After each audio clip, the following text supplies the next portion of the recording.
Episode 55 తిమోతికి రెండవ పత్రిక ఆయన సువార్త కోసం పోరాటం మరియు నిలకడ. ప్రియమైన సహోదర సహోదరీలారా, యేసుక్రీస్తు ప్రభువు నామమున మీ అందరికీ వందనాలు. బైబిల్ పుస్తకాల పరిచయం సిరీస్లోని 55వ ఎపిసోడ్కు స్వాగతం.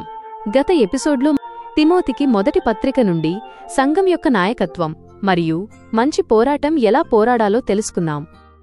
ఈ రోజు మనం చూడబోయే తిమోతికి రెండవ పత్రిక అపొస్తలుడైన పౌలు యొక్క చివరి మరియు అత్యంత వ్యక్తిగతమైన లేఖ.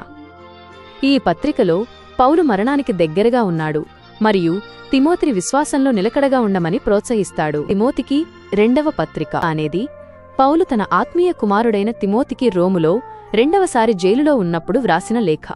ఈసారి పౌలుకు విడుదల లేదు మరియు త్వరలో మరణించబోతున్నాడని అతనికి తెలుసు. ఈ పత్రిక తిమోతికి ఒక వీడ్కోలు సందేశం మరియు అతడు భవిష్యత్తులో సువార్తను ఎలా కొనసాగించాలో ఒక సూచన. ఈ పత్రిక యొక్క ప్రధాన లక్ష్యం తిమోతికి నిరీక్షణను ఇవ్వడం మరియు దేవుని వాక్యం యొక్క ప్రాముఖ్యతను బోధించడం.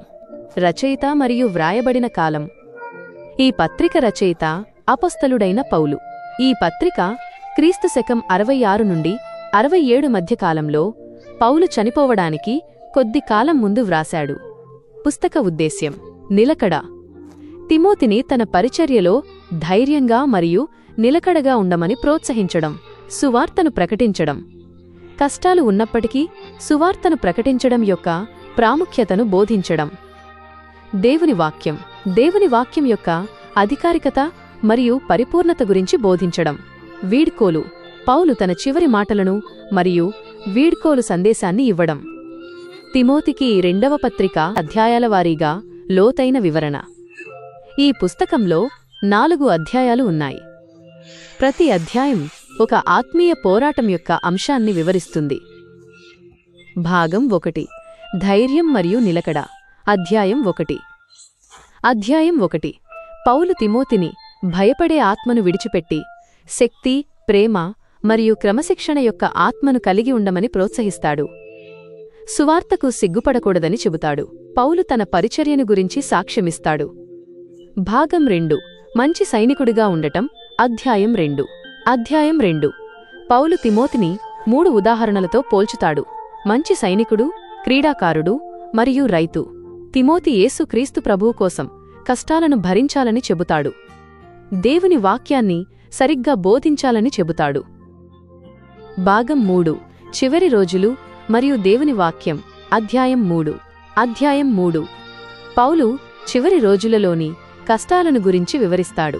మనుష్యులు స్వార్థపరులు, డబ్బును ప్రేమించేవారుగా ఉంటారని చెబుతాడు. అప్పుడు పౌలు దేవుని వాక్యం యొక్క గొప్పతనాన్ని బోధిస్తాడు. దేవుని లేఖనమంతా దేవుని ఊపిరితో వ్రాయబడింది మరియు బోధించడానికి, ఖండించడానికి, సరిదిద్దడానికి మరియు నీతిలో శిక్షణ ఇవ్వడానికి ఉపయోగపడుతుంది. భాగం 4 పౌలు యొక్క చివరి మాటలు. అధ్యాయం 4. అధ్యాయం 4 పౌలు తిమోతిని వాక్యాన్ని ప్రకటించు, సమయం ఉన్నా లేకపోయినా అని ఆజ్ఞాపిస్తాడు. పౌలు తాను మంచి పోరాటం పోరాడాను, నా పరుగును పూర్తి చేశాను, విశ్వాసాన్ని కాపాడుకున్నాను అని చెబుతాడు. ఆయన తన మరణం తర్వాత తిమోతిని ప్రోత్సహిస్తాడు.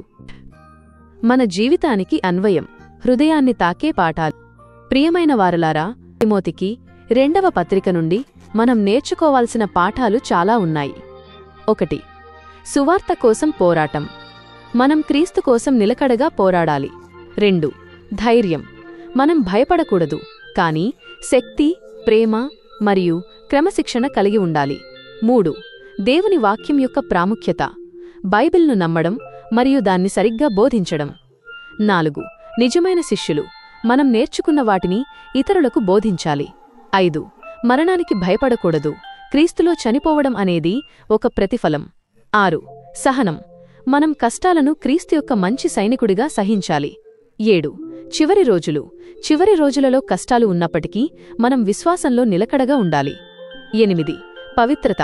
మనం చెడు పనుల నుండి పవిత్రంగా ఉండాలి. 9 ప్రార్థన యొక్క శక్తి. మనం పౌలు వలె దేవుని సన్నిధిలో ప్రార్థన చేయాలి. 10 విశ్వాసం యొక్క పరుగు.